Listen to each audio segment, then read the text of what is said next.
I bet you the world is in an uproar today. Our Secretary of War, Pete Hegseth, if he didn't just lay it out, I do not know what is. It is hard to believe the rank that he achieved to where he is now. We are talking about a soldier who did not pursue politics and is a true warrior at heart. And I guarantee you, he made some people mad today. So let's discuss this in today's blog episode. I just can't resist. One of the topics that he hit on, and I know it's going to affect some people, is segment 2 of his discipline standards and no excuses topic, right? Let's unwrap that just a little bit. With discipline, that can mean a lot of things, right? If you show up to work on time and you stay there all day and you go home, that's discipline. You earned your check, right?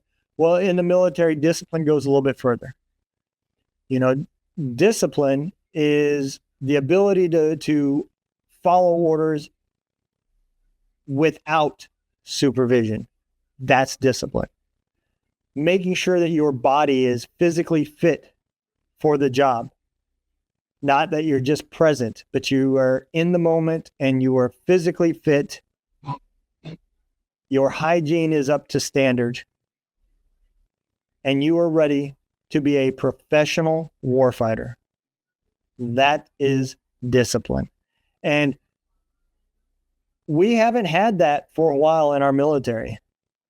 It is no secret if you look at the emphasis, the leadership emphasis from the beginning of our war to the end of our war, you will see that it had changed a lot.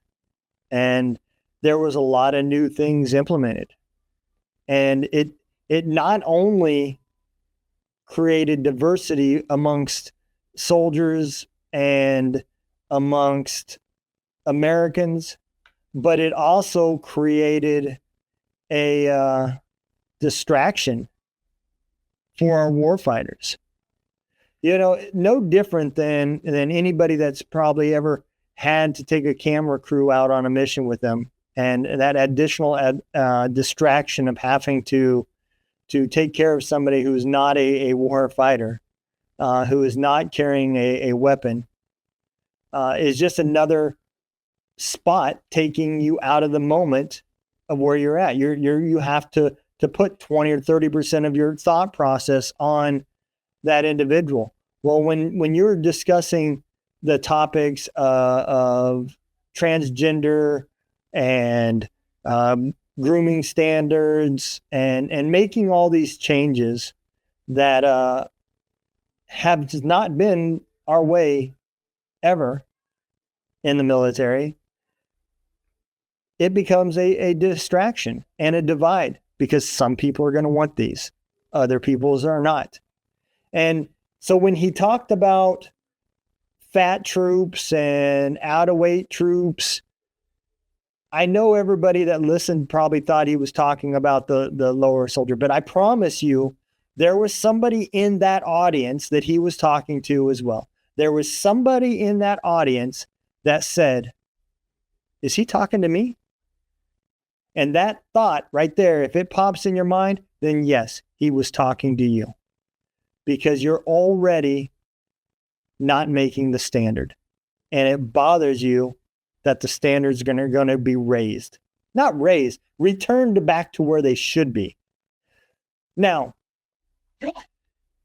was he very blunt? Yes.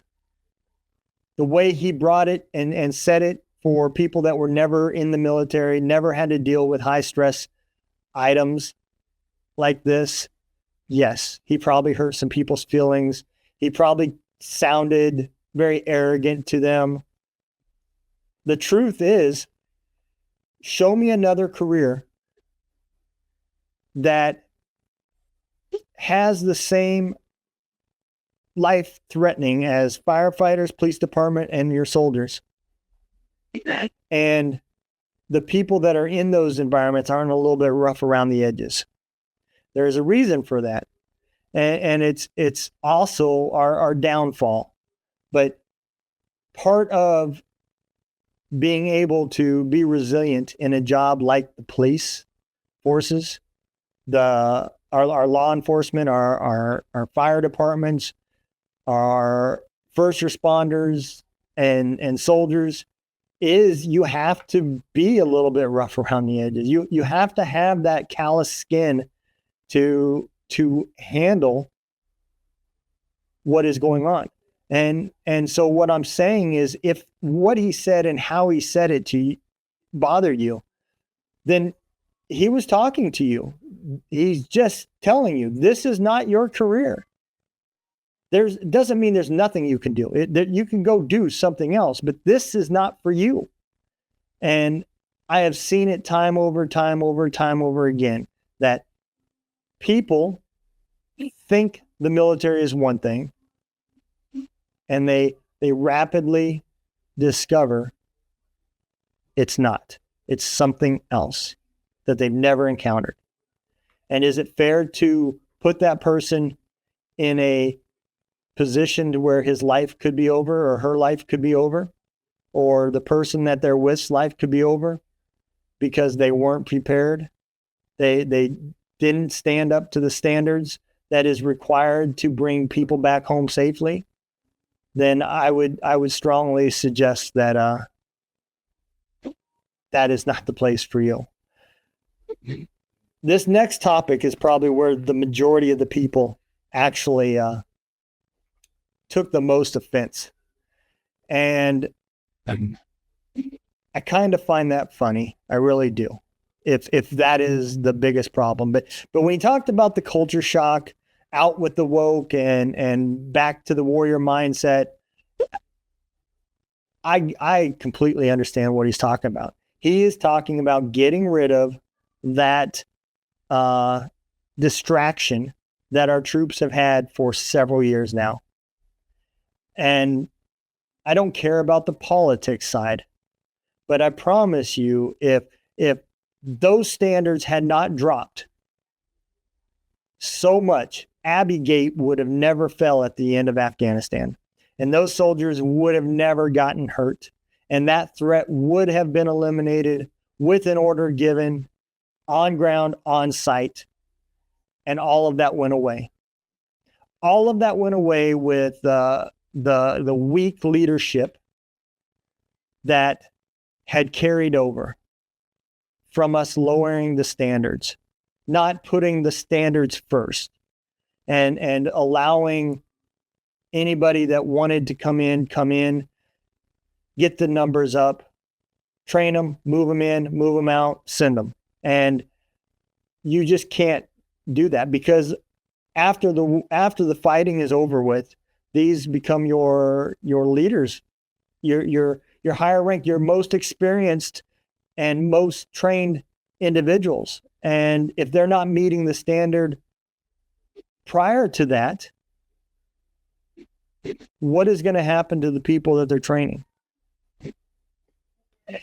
And I hope everybody can take a moment, think about what he said, put yourself out of the picture, and ask yourself, do I want to be protected by somebody that I can't count on?